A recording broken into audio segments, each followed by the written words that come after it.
All right, folks, we're here with the post-game show after Notre Dame's big win on Saturday here. Notre Dame beat Cal. Um, it was probably closer than I think some people thought it should have been. But hey, you gotta get a win at some point. You got to do something right at some point. And Jamie, I think the encouraging thing is in the second half, we started to see the Notre Dame football team we thought we were going to see all year. For the first time since Ohio State, I felt like this was the first time we actually saw them play like I really thought that they were going to. Your thoughts? Yeah, I think you look how they performed in the second half. Especially up front, and that was the thing. The offensive line, I thought, had their easily their best half of the season. They were moving people off the ball, just far less breakdowns. They protected pretty well. I know Cal doesn't have a great pass rush, but they didn't really, they weren't really bothering Drew Pine whenever he had to drop back. Right, that Yeah, wasn't yeah. an issue. So I thought the line played really, really well up front for Notre Dame, especially as the game went on. And then, I mean, obviously the defensive line, like that's a line like Cal's offensive line wasn't good. That's a line that Notre Dame should be able to generate pass rush with for. And they did, right? Like their guards suck. They're not very good. Notre Dame 4 sacks off of there, right? Jason Manuel had two, Jacob Lacey had two. That you have to win those one-on-one matchups, right? And they generated so much pressure with four so often, and I think a lot of it too is just getting that confidence that you're doing it. I'm sure like a guy like Isaiah Foskey was probably feeling pretty beat down, so it was great to see him get that big sack there.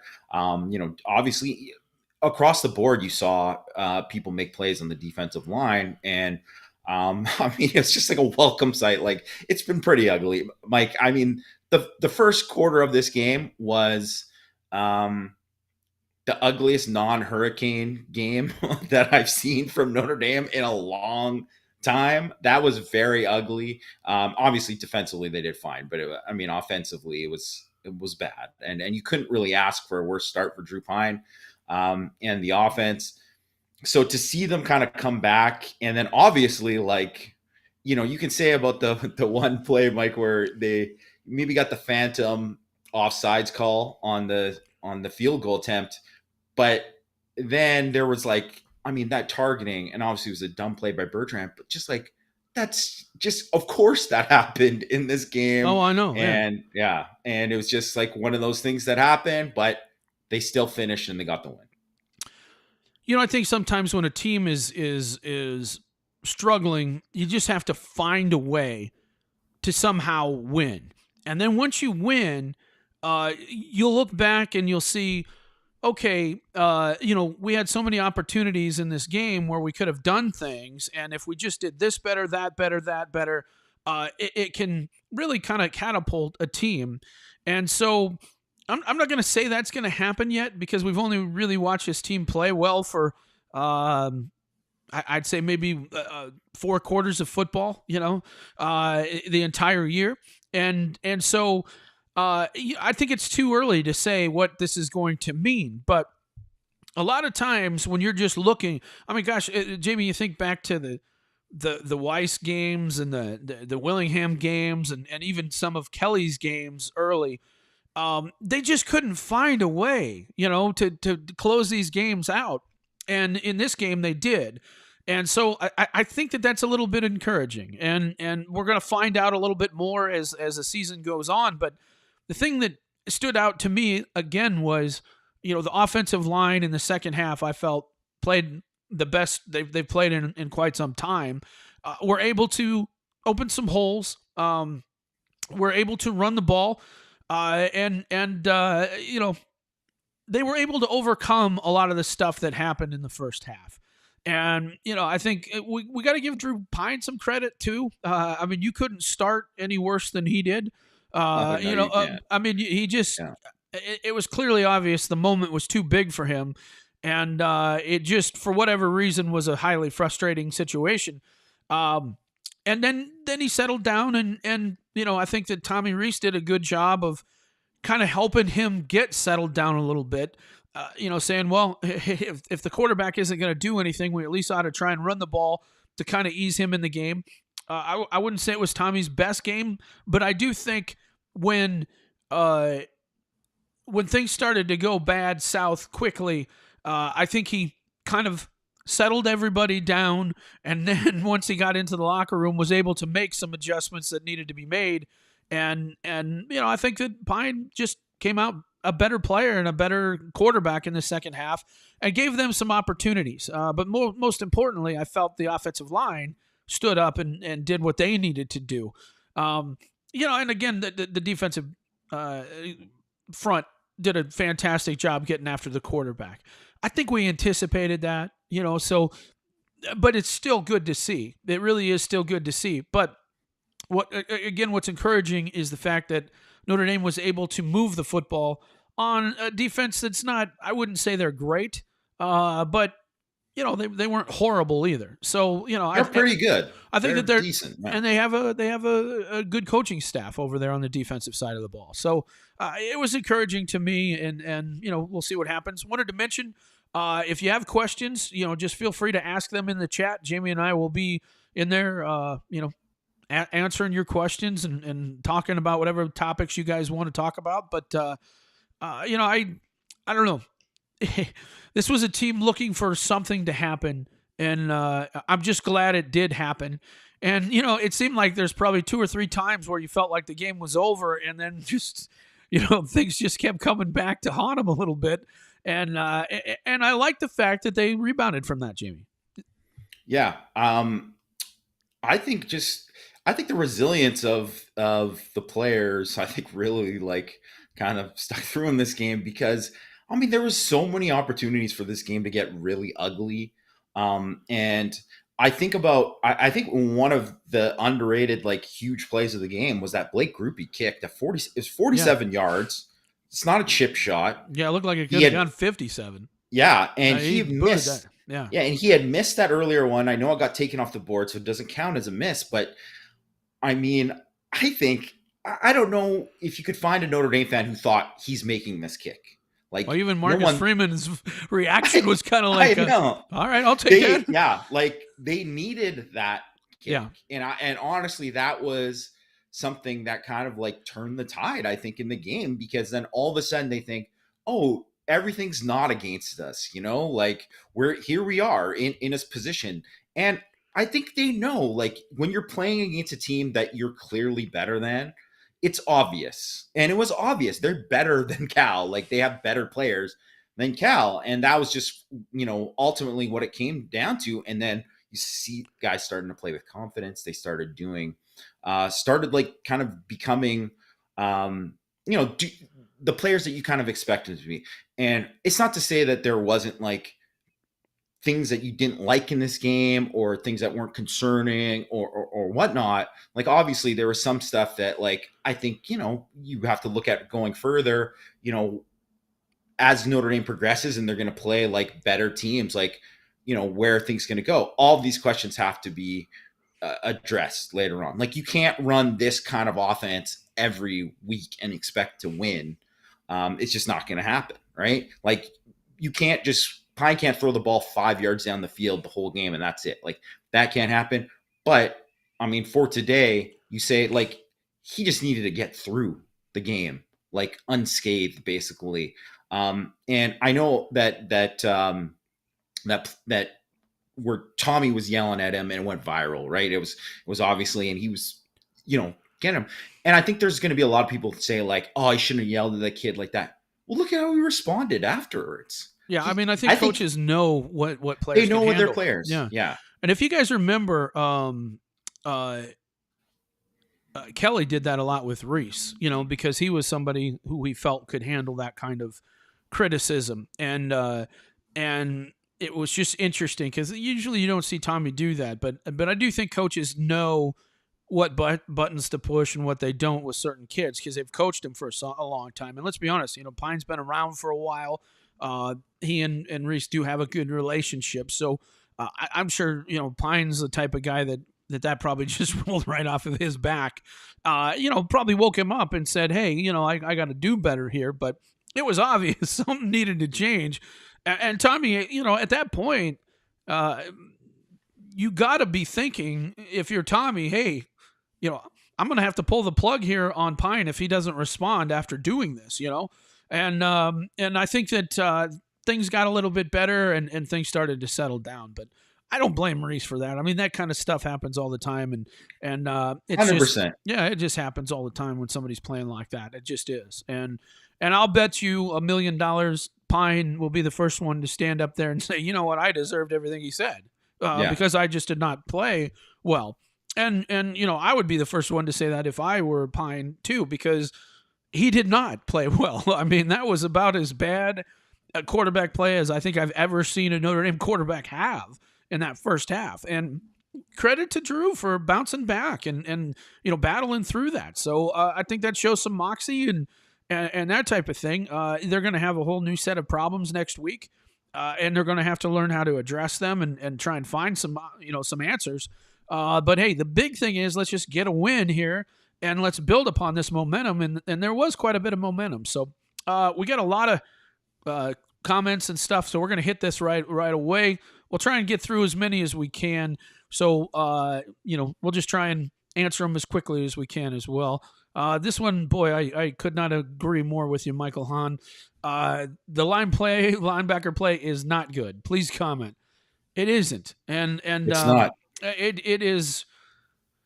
It's perplexing, really. You have some talented players there, but I think kind of what they're asking them to do is not. I don't like the way the defense is designed myself personally. We talked about it on Power Hour. We talked about it on Wednesday. They were able to get pressure again because I think that they had some weak players at Cal. But if you go against a better team, I'm not sure this front four with this kind of scheme is going to be able to generate that kind of pressure. Although Foskey certainly, had a day today, and I thought Justin Adamalola did as well, and other guys. I mean, Jason Adamalola certainly had a good game as well. So, but I just don't like how they set this up, and I just don't think it's helped the linebackers at all. They just play a lot of catch. They're not, I don't know. I just don't like the design. Your thoughts on it, Jamie? I think when you see like Maris Liufau and when he's like attacking and blitzing, that's when you notice him and he's good. And when he was like lined up off the edge, he looked good rushing the passer and doing that kind of things. That's when he looks at his best. But I don't think he's a guy that right now, reads it that well, right? Like he's not a guy where I think he's just a guy who kind of plays free, but sometimes that can come back to bite him. So I think that's the thing with him. But I think overall, like he had like a plus game today.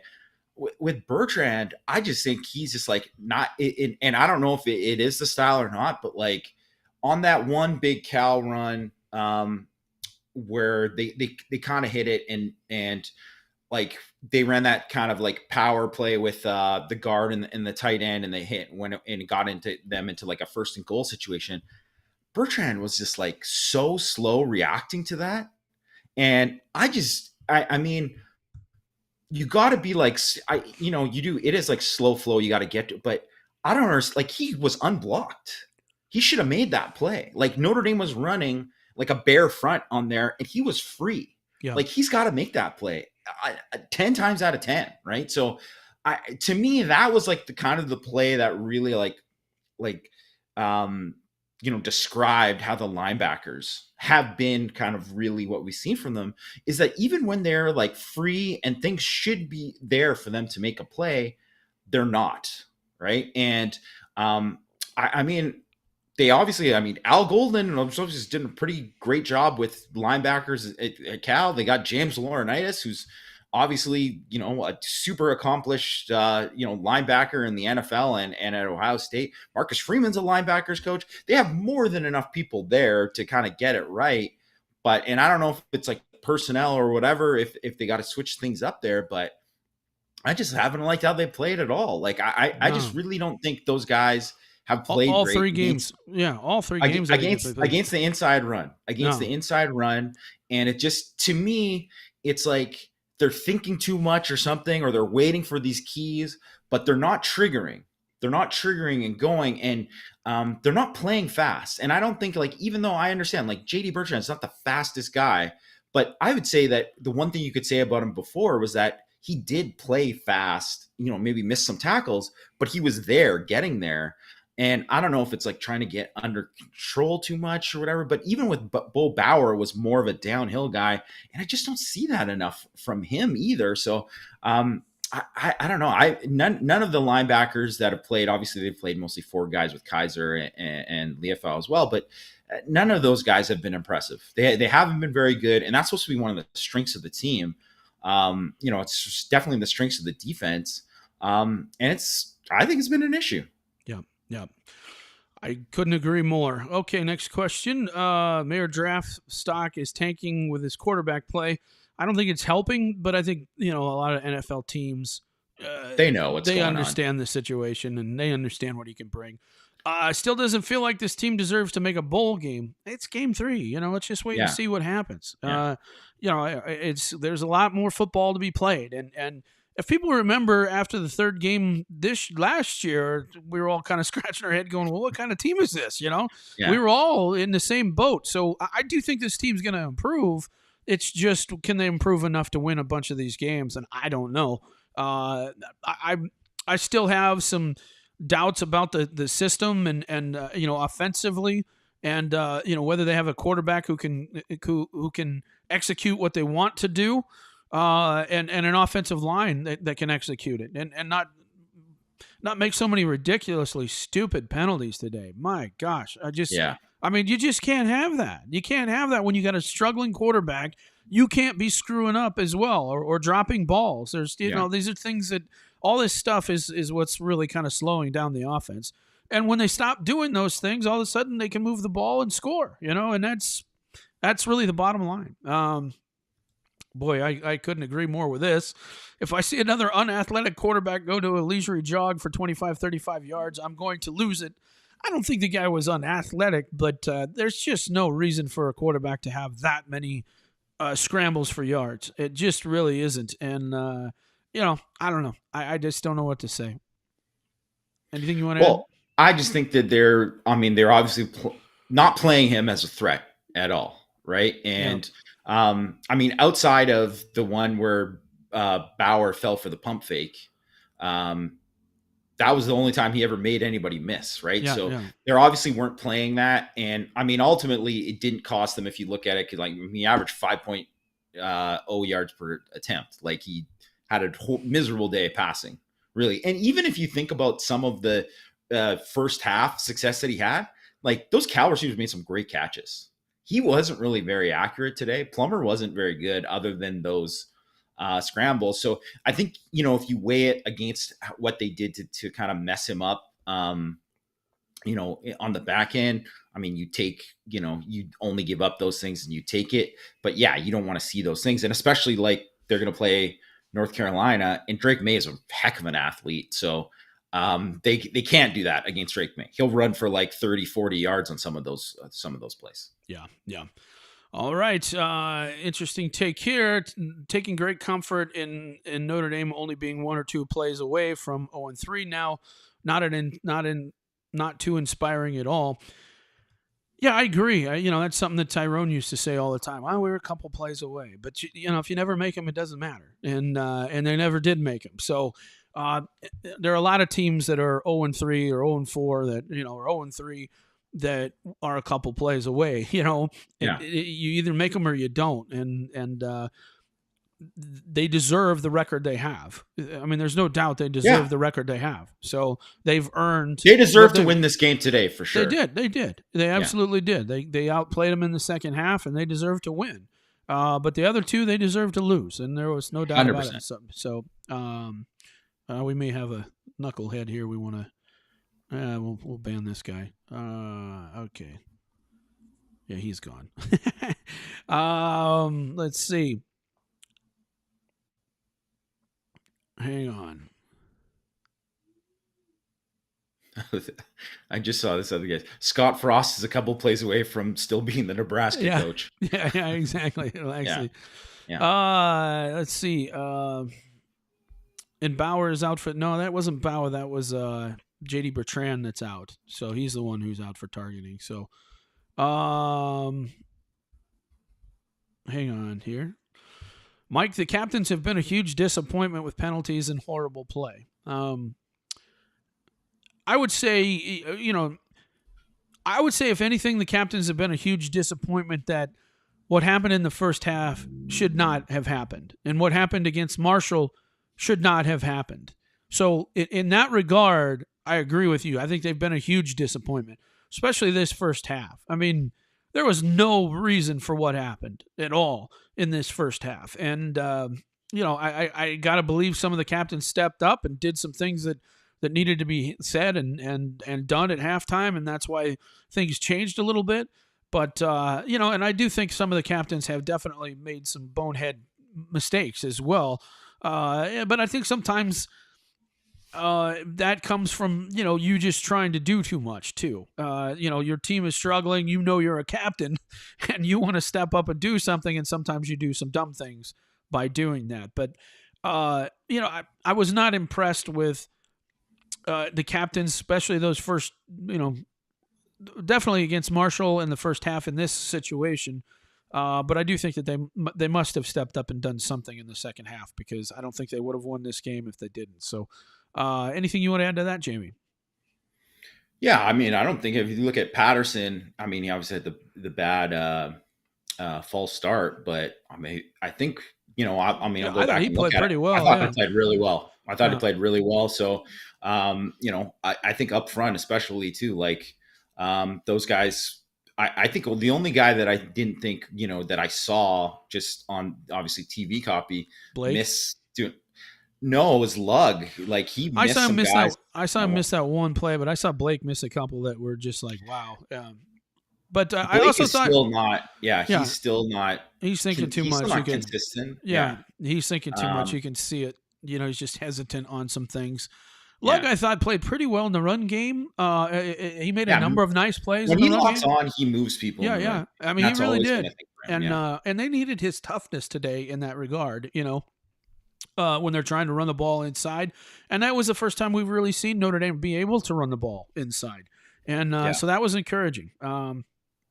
We'll see what happens. Another good question here is Patterson's move to guard hurting the overall performance of the offensive line. What do you think, Jimmy? I mean, I would have said that in the first half for sure. Yeah. And I think, because Carell, I thought was not good. But in the second half, like Carell was actually like moving people. Yeah, no, he did. So I was actually kind of shocked. The second half I thought was his best half of all year. I really did. And so you got to, I mean, you got to give him credit for that. Yeah. And then later on, I thought when they, pressured and stuff, he obviously had the bad missed blitz pickup in the beginning, but like after that, it wasn't, and he had the one just, his first half wasn't great, but in the second half, like if he can play like that the rest of the way, I think you'll take it. And then you can see like something building there. Right. Yeah. And so, I mean, I think there's probably an argument for Patterson moving back to center, but at this point, I don't think they're going to do it. No, I don't think they'll do it. Like I said, we were talking about it before. I think this would be the game to do it, or maybe right after the bye week or something in the bye week. But I don't know. Harry's not somebody who likes to mix things up like that, and I'd be surprised. Question: the O-line and team generally seem to be so undisciplined, including seniors and leaders, with way too many false starts. Stand coaching issue or something else? I think sometimes the undisciplined play is just people just trying. They're in their head too much. You know what I mean? And I think that's what has gone on with this offensive line. I think everybody was feeling the pressure in that first half of, oh boy, this is going miserably, as far as the offense goes. And I think that can kind of steamroll some things. But yeah, it isn't a one game thing though. They've had these issues the entire way.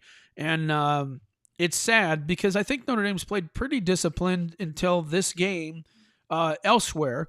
I don't know. it is very concerning to me to see them play so undisciplined. I thought they played real disciplined in the Ohio State game for the most part, and certainly for a first game of the year. And Yeah. this is In not a a way tougher yeah, atmosphere. yeah, Yeah. and this is not a team that was undisciplined before. Meaning before Marcus Freeman took over. So it was a concern. It certainly is. And but as I said, I don't know about you, but I feel a whole lot better with the way this game ended. Yeah. If you would have asked me after the first half, I would have said they're not going to win a single game this year. They probably lose the I Navy. was wondering. Yeah. Honestly, Yeah. yeah. Yeah. But just the way they rebounded and took control of the game on both sides. On both sides. Now, it was frustrating. The defense was frustrating. I don't know how many times we're going to have to see when Notre Dame goes ahead that they give up a drive immediately after. That's got to stop if they're going to be any good. And it's got to stop next week because, that's going to be a team who's going to score a lot of points. And Notre Dame's going to have to respond and shut them down and have some, 3 and out or 5-play drives where they stop them and get off the field.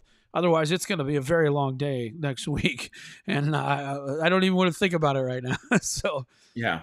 yeah, Although I did watch, I should say, I watched the Georgia State game just a couple days ago, and I UNC's got some concerning stuff. They're a very it's a very Mirage record. They're not that good. no, They have. I mean, the quarterback's good. They have some skill talent, but they are all or nothing in the run game, and their O line sucks again. That is a problem, and the defense is just a mess. They're a total mess. Georgia State almost beat them. yeah, That's the one thing you're looking at. So BYU, I saw some people mention about should you go. BYU's got some problems too. yeah. They're getting put it on right now by Oregon, Oregon. yeah, And I don't think that's the other thing when people say is Notre Dame going to make a bowl game? I think you forget that some of these other teams got a lot of problems too. And it's not that Notre Dame still has a lot to figure out, but some of these other teams are not nearly as polished as we all assumed they would be either. So it's going to be interesting kind of see how it plays out there. But I do agree, 100% agree, Mike. I think they needed this win. And I think one of the reasons for the being undisciplined is it's almost like they're so tight because they're so worried about screwing up. Yeah. And now maybe it gives them an opportunity to play a little bit more free. Yeah, I think they'll exhale a little bit. Yeah. You know what I mean? And that's why I think that we'll see next week and hopefully. I couldn't have been more down on this team after the first half. I mean, I really couldn't. I just was like, this is unbelievable how pathetic this is.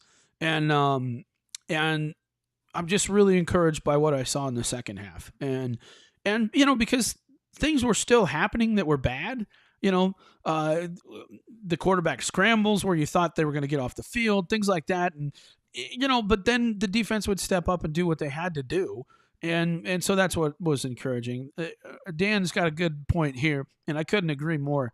Mike, seeing some more positive love for my man, Tariq Bracy. Amen. I mean, this guy's played great. He has played so well, and they'd be in a world of hurt if he didn't come back. I really think so, especially later down the road when they start playing a team like SC who's got so much talent and ability to make plays throwing the football. He's going to be very, very critical in that game, and so I'm encouraged. Clarence Lewis, I thought, had a really good game today. Yeah, he did, and the Cam Hart thing. He had that one penalty. First of all, is the ball catchable? We can argue that, but it sure looked like that was pretty close to 5 yards. You're able to hit a guy 5 yards, and it certainly looked like it was 5 yards. And I think that was the argument that the sideline and Cam Hart was trying to make. But you should be able to play physical within those 5 yards, and it is what it is. Yeah, there were some questionable calls. The offsides. I don't understand how where Notre Dame got their first touchdown or whatever. I don't understand how you can sit there and say, "Oh, well, that's definitely not offsides." I mean, there was no angle there to see. I mean, no, how could you? I mean, we don't know. How could you possibly see that? I mean, it did not look like it based on that angle. No, it didn't based on that angle, but why would the guy throw You the don't know. flag? You know what I mean? He would never Yeah. not throw the flag unless he was looking at it specifically. It's Yeah. not like somebody came up to him later and said, that flag was out right away. It wasn't like somebody on the sideline came up and say, "Hey, they lined up off sides." It was funny because Marcus Freeman's like, "What happened?" He didn't even know what happened in that situation. So, anyway, all right, hang on. Okay. Question: what are your thoughts on going into the prevent offense with 4 minutes left? Too much time. Gave their 3 more chances. Jamie and I were actually kind of arguing about this in the chat, and I don't know. I think you do what you have to do. I just don't like giving the ball to Tyree when you're trying to run power. I don't like that. Estimi's more of your power back. Now, Tyree made a bunch of plays, but a lot of plays were more outside, and certainly the touchdown was He good. ran the ball well inside today, Mike. He Not ran really well inside. he He not. did. Go back once you go back and watch it. I will watch. I will watch. Yeah. And I don't think that he was terrible, but he had some running lanes, right? He had some running lanes. But you can't tell me that they would have more success with Tyree trying to ground out the clock than they would a 230-pound guy who's used to moving people, where Tyree's not somebody who makes somebody miss in the hole. And to me, that would be the only question I have. If you're going to throw there, I don't think you want to throw it till, when do you want to throw that ball? I don't know. You've had a quarterback struggle. I just don't think it was a situation where you wanted to put Drew Pine in a bad situation. Yeah. So you were going to run the ball. I think running the ball was a smart call. To me, I just didn't like using Tyree versus Estime there. But maybe if they mixed in some kind of like jet motion, kind of a reverse or something like that, they could have tried something like that. Sure. I think that would have been okay. But you can't. Pine was, I don't want to say he was scared to throw the ball downfield, but it kind of looked like it, and you just don't want to put in a position where a guy is, squeezing the ball that tight that you're going to put in a position where he's not confident in it. Right. So, even the Tyree and the Estime were the two biggest plays in the game. I mean, those are layups, right? Oh, yeah. Those are layup plays, right? So, but see, why didn't you? We were talking about that before the game. That's where the plays have been all year. Middle of the field. Every time they've made big plays, it's been middle of the field. But they only do it a couple times a game. I don't understand that. But I think Tommy did a good job getting a few screens in this game and stopping some upfield rush and that type of thing. And I think that was pretty, somewhat effective. So I don't know. I mean, I know a lot of people want to blame Reese for some of the issues, and I don't think he called a very good game in the first half. We see a lot of the same types of plays that aren't very successful, but yet we keep calling them. So I get that people want to have, throw some blame there, but when you have 5 false starts on offensive line, your receivers are dropping the ball, your quarterback is not catching the ball on, he's fumbling the ball, he's missing snaps. There's a lot of that stuff has nothing to do with there's only so much you can do, and so I don't know. There was certainly plenty of blame to go around in the first half, I'll tell you that. Yeah. So it wasn't all on Reese. It wasn't all on Pine. It wasn't all on the O-line. There was a lot of stuff going on. So let's see. We got a lot of comments here, but I'm looking for questions. Here's one here. This is something I think everybody's noticed. Seems to be a lot, so much slipping and tripping on our field, a field turf issue. Are they cleats? Is it the turf? Something else? What do you think there, Jamie? I don't know, actually, but there is it does seem like the footing isn't great. Does seem to be a lot of slipping. I don't know. Maybe they got to do some new stuff with the field turf. Sometimes they got to kind of refurbish it a little bit. I mean, I've been pretty public. I think the Under Armour cleats are trash, and I think most people who play football have decided that Under Armour cleats aren't everyone's favorite. It says something that not every single guy, but like 90% of the guys that go on and when they test for pro day, they're not wearing Under Armour cleats anymore, right? They're Yeah. wearing Oh yeah. Nike or Adidas or whatever. Sure. I mean, they don't prefer it. So, I mean, is it on the cleats? Maybe. Is it on the field? Possibly. I mean, my bet would probably be more on the cleats. Yeah. All right. Here's a good question. Mike and Jamie going to the Vegas for BYU. Do I bail on the game and just hang out in the sports book? Well, first of all, did you pay for the tickets? If you paid for the tickets, I definitely go. If you didn't pay for the tickets, I could see the reasoning behind that, but I don't know, man. I've never liked going into public environments to watch a Notre Dame game because you always got to figure 75% of those people want Notre Dame to lose.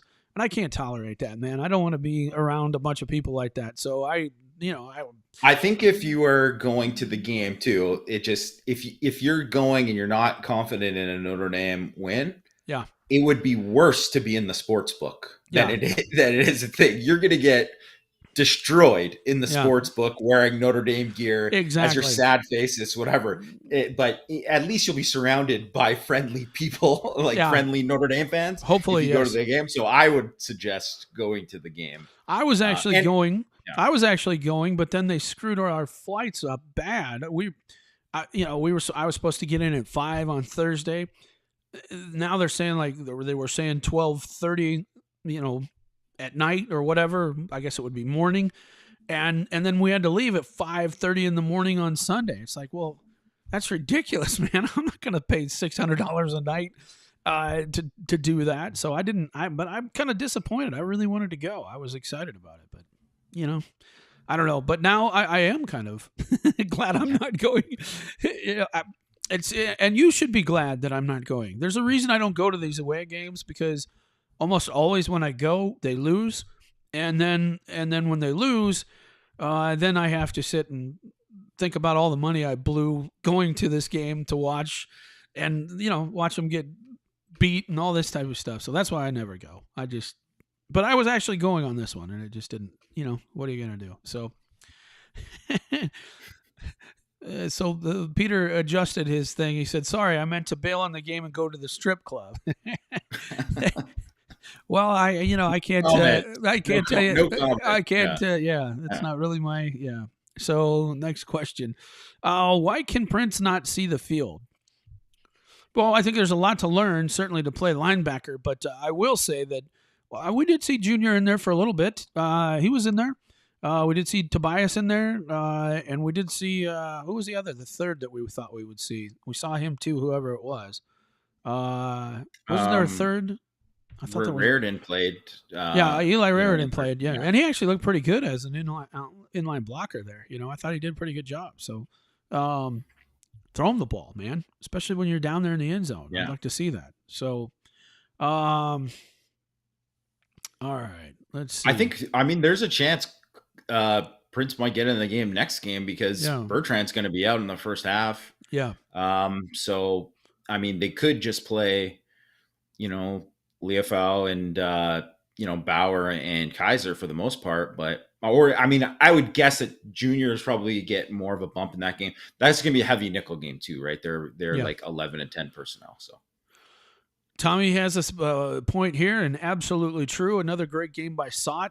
Absolutely. Yeah. And I think the best kick he may have was his last one. And I know he booted it out into the end zone, but that was such a critical kick to just get that thing off. Yeah. And awareness. And that is exactly what it didn't look like. It was necessarily the best snap, and he had to get it off, and so as great as all his other kicks were, that was such a critical kick, and he really has been a big surprise, to be honest. I'm surprised at how well he has. So let's see.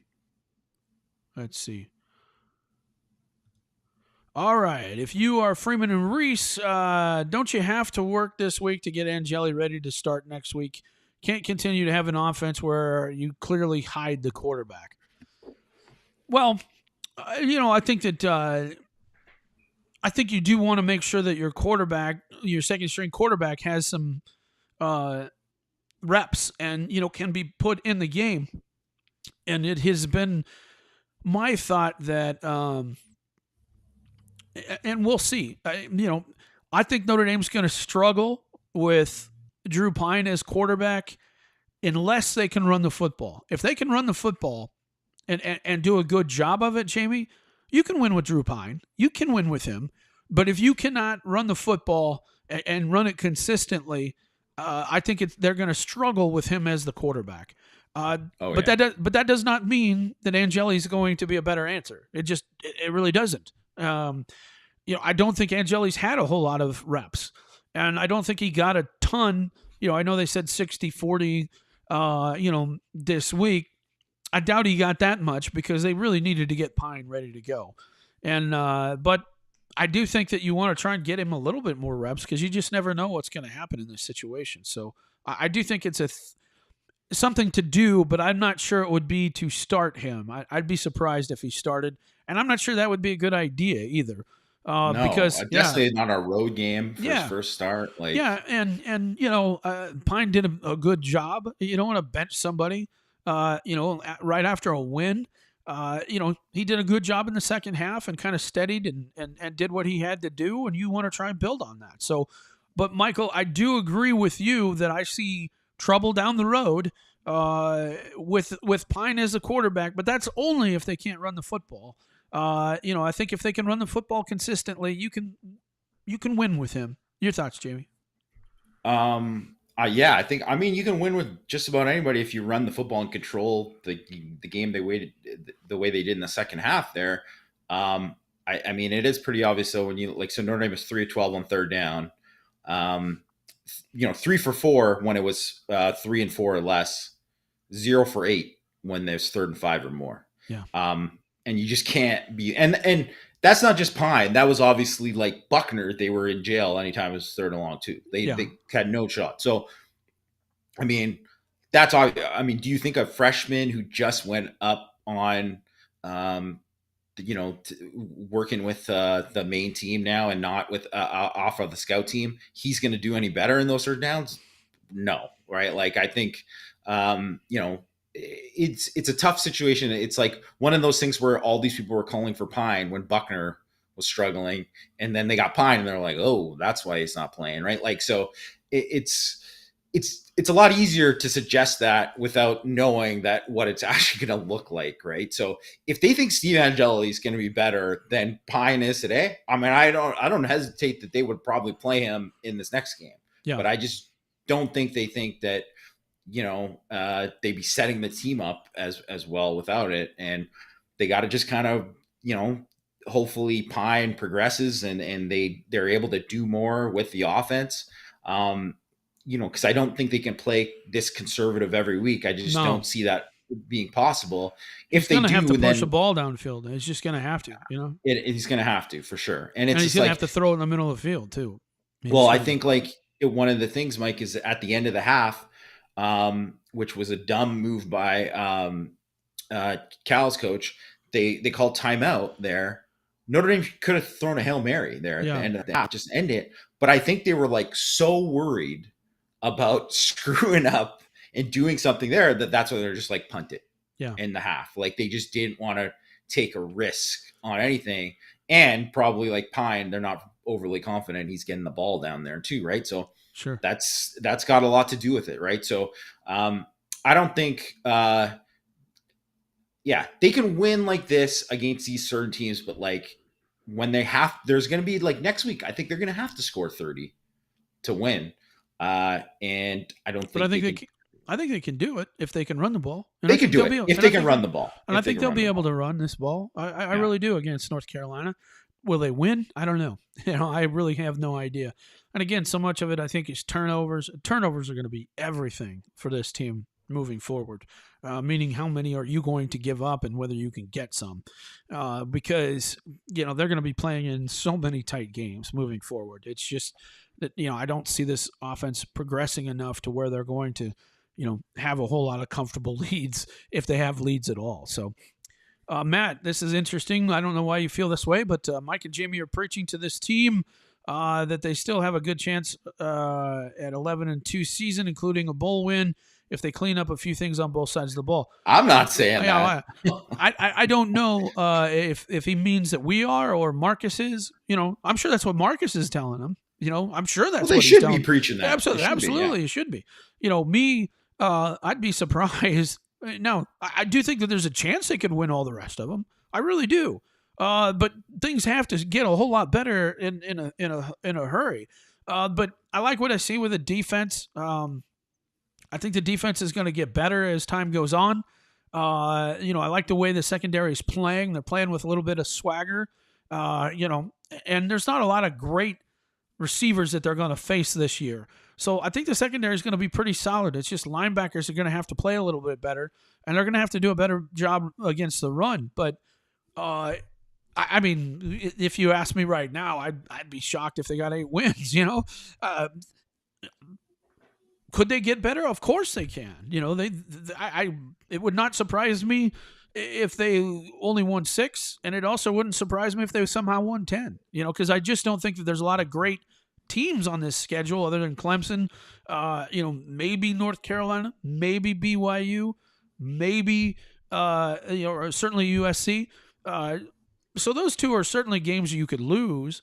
But I'd be surprised if they won 8 at this point. I don't know about you, but what do you think, Jamie? I mean, just based on what we've seen, I think Yeah, that's kind of it. But like you said, it's not like the team that they are today. I don't think it's the team they're probably going to be at, as the season progresses. And I also think some of the schedule too, right? It always tends to go. Some of the teams that were supposed to be really good are a little bit overhyped, and maybe there's a few teams like anyone who saw any of that Syracuse game today was like, that was an oh yeah, ugly game.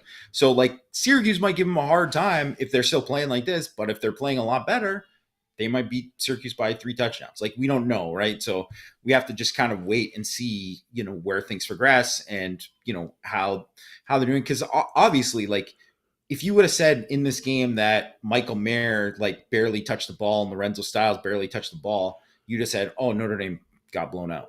yep, Right? yep, You would have thought that, but that's not the way that the game worked, right? So it's just, and I have a feeling they're going to have to win ugly like this quite a bit this year. But I mean, they won ugly before and then got a lot better as it went on. So we'll see. yeah. Tommy says, "Do you guys feel they got too conservative on the last possession? I wanted to go for the jugular. I don't think so. What you don't want to do is you don't want to put your quarterback, first time starter, in a position to lose the game, right? Yeah. Because then he's going to have to carry that, and you're trying to build confidence, and they were not in a position where he had to win the game, right? They already had the lead. He didn't need to make plays to extend the lead. He didn't have to win the game. So at that point, I think it made sense to not, give him an opportunity to lose the game.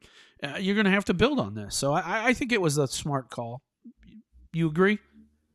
I agree. Yeah. Okay. I just don't think that there was any situation there from what you had seen during the game that would have made you think that, Pine is going to come through here. Like, we can rely here on going for it on 3rd and long. Yeah. Like I said, they were literally 0 and 8 in the Yeah. game. And even if you went on, you would also had enough success and you wanted to kill clock and stuff too, that all of a sudden, if you try to run like a play action and take a shot, like they didn't even take a shot today, right? They didn't Mhm. even bother because Yeah. they just didn't want to do that. And I think it was smart on Reese's part. Like, he obviously felt that Pine didn't have the confidence to do that. The Pine today was not the same Pine that came out at the end of that Wisconsin game, right? Yep. Like, you could tell, like, his confidence was being down. So, in that situation, I think it was the right call. I Yeah. mean, and they won. Yeah. I agree with you. I do. All right. And I think this is so true, and it's something that needs to be said. Every quarterback on this roster has been recruited and coached by Tommy Rees, and that's just fact. And where they're at quarterback, it's on Tommy Rees. It just is. I mean, he's the guy who recruited him, and he's the one who's supposed to coach them up to the ability to be effective. And what you see on the field is the product of Tommy Rees, and I don't see how you could argue that, Jamie. Your thoughts? I mean, the operation as a whole, right, is is on him, right? So all and it's all of these things, and it's stuff that we've talked about before. Like it's understanding the strength and weaknesses of your players and being able to do that, and Yeah. being able to take advantage of that and kind of crafting stuff around that. And at the same time, as you can say that maybe Pine isn't going to be this elite player for Notre Dame, he still is in his third year in the program. He's like been the backup since year one. He's had a ton of reps. Like he should be further ahead than he showed today. And I think he probably is, but I think, there's some maybe like mental blockage going on for him at the beginning of the game. So it's like if they can, it's Tommy Rees's job to unlock that. And if Yeah. he can unlock that, that is 100% on Reese. Like he's got to be able to do that to get the best out of Drew Pine. And if they can't get that, then it's going to be a struggle. Yeah. Why did it take so long to get Mayer involved? I think they'd like to, and they were trying to, but I think that there was just, I think that the defense knew that as well. They're going to do whatever they can to do this, and I think it was a game where they wanted to try and get some other people involved. I was surprised Styles wasn't more involved in this, but I think they tried too early, and he just didn't deliver. And because of that kind of wrecked some things. But it was clearly obvious they wanted to get Tyree going. And they were going to find some opportunities, but to me, I'm just getting tired of the same bootleg pass play that they try to run to Mayer all the time, and they change it up. It'll be to a running back sometimes it'll be to a wide receiver on a jet sweep. They seem to do this type of stuff all the time. But it seems like that's the only throws that they throw to Mayer anymore, or those types of throws, or stick routes. Little 5-yard things, and you got to get him in the middle of the field, but they just are so afraid to throw there. Unfortunately, go ahead, Jamie. Yeah, and I have a feeling because Marcus Freeman said on his Thursday, media availability that that he told the coaches that if it's not working, you got to throw it out of the game plan because they obviously had made so many mistakes going forward. And I think that's probably why it was such a limited playbook, because I'm going to guess they probably tried a lot of stuff and weren't practicing well and doing some things and making some of these same mistakes. And I think that probably had a lot to do with it. But yeah, you can't have this limited a menu going forward. It's got to expand. It has to expand. So I think as much as, and I'm certainly like, that's something that I would stood out about the game was the lack of creativity on offense. Yeah. Just throughout the game from the start to finish, whatever, like there was no like real like script, like the one script to be like, okay, Mayer's going to go motion out to the boundary and then we're going to throw like a 5-yard hitch here. I was like, oh my God, like that was the most predictable play. Everyone knew that was coming. Well, it right? almost seems like they're in the huddle drawing up these plays. There's like no rhyme or reason for it, and I think he's just trying to find something that works. But at the same time, there's just I don't know, like you said, there's no creativity to what they're trying to do, and I think that Reese wasn't sold that they'd have as much success running the football. And because of that, I think they were trying to do some things, but he was just kind of forced to because his quarterback was playing so poorly. He had to do something, and then when that started to work, then all of a sudden things started to open up, and let's just hope that happens. Let's just hope that was the thing that kind of kicks things off offensively, and we'll go from there. Another question, Jamie, in the 3rd and long, was O-line didn't give him or Jamie Buckner in 3rd and long was O-line didn't give him time. Today, Pine had all day, but he wouldn't pull the trigger. I will say that pass protection was really good today. It really was compared to other days.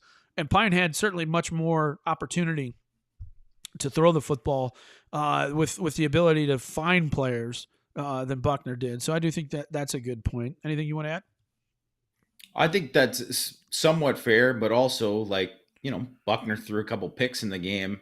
It wasn't helped by our receivers, but he threw a couple picks that where he had a ton of protection, right? Yeah. Like he didn't play well either. So I don't want to say that I think you saw today why you would take Buckner over Pine and why they went with Buckner.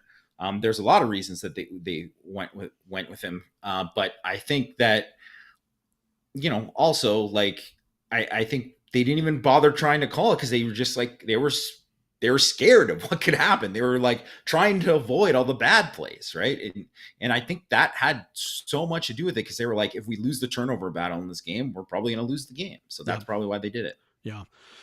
Super chat here for Indian SHN. I'll take a win. We have an issues, but it is a win. And I agree. I agree, man. And the thing is, it was so important to get that. However it happens doesn't really matter. It's just getting that W in the column so you can get in the celebration and get in there with your teammates, and it's just going to build confidence. I really do.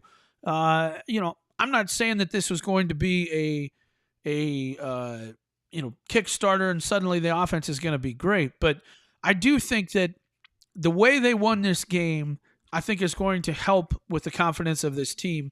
And I think that that's been the thing that has really, they've struggled all year with so far, is the confidence and feeling the pressure. And now the pressure's off. And I think it's going to be a good thing. Jamie.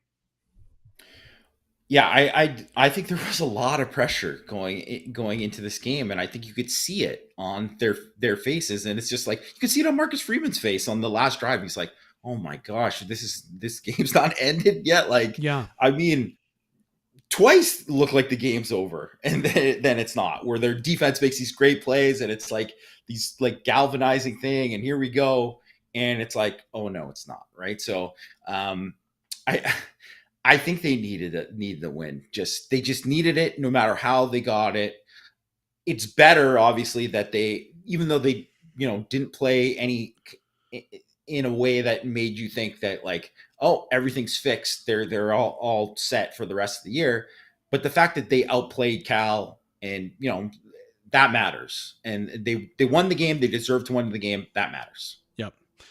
All right. I've got a few more here, and then we'll call it because we got to get to writing. Question, was Indy's O-line that good today, or Cal's O-line that bad? Or Indy's D-line that good, or Cal's O-line that bad? That's a very good question. And I would say it's a little bit of both. I think it's probably a combination. I think that's what Notre Dame should do against a bad O-line, right? So they did exactly what they should do. Like I said, the guards suck. Well, they beat them for 4 sacks, right?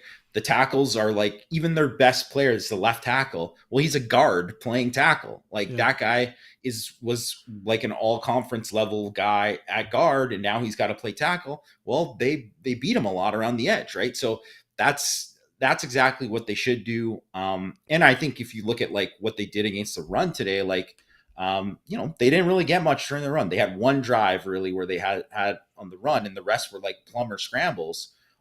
Like Jay Knott was averaging 6.5 yards per carry coming in this game. He got 2.5 in this game, right? So, and he's a good player. Like, I think he's going to be a good player for Cal. Yeah. So I think you got to give credit where it's due to Notre Dame's D-line. At the same time, it's exactly what they should have done. So it is a little bit of both. Yeah. All right, got a couple more, and we'll call it good here. Another super chat from NDN 8SHN. 4 second half leads, and we finally get one. So true. And I sat there and Notre Dame punted the ball, and I saw it sitting there at the 6-yard line, and I was like, oh boy, here we go again. I know. I mean, I just sat there. I was when just you like, knew it was 90 plus, yeah, 96 yard or 90. Well, it would have been 94 again, just like last week. And I was like, oh boy, I can see the headlines being written already. But this week, the Notre Dame's defense stepped up, and that's the difference. That's why they got the W. Is the defense stepped up and did what they had to do in such a critical time, and that was critical. That drive was critical. They had to stop them there, and really gave them a chance to win and put Cal in a bad situation. Huge series of downs there, Jamie. Yeah, it was really massive. Yeah, just immediate, and it was an immediate response too. That was the best part about it for Notre Dame's defense. Very important to respond there, definitely, and it was immediate. Which a lot of times on those drives, all it takes is just to get a first down. Once you get a first down, then that momentum starts, and that's what we saw on that last drive. that they had to get it to the 30 or whatever it was, 20, towards the end of the game there at the very end. It just took him scrambling to pick up that first down, and as soon as that happened, then all of a sudden, it was actually the penalty that picked up the first down. But all it takes is usually just something like that to get it going, and so that's why it's so critical to stop them on those first series of downs, and they did a good job with that. All right, the last question here. You got any news on Buckner's surgery? They showed him on NBC, but wow, that arm cast.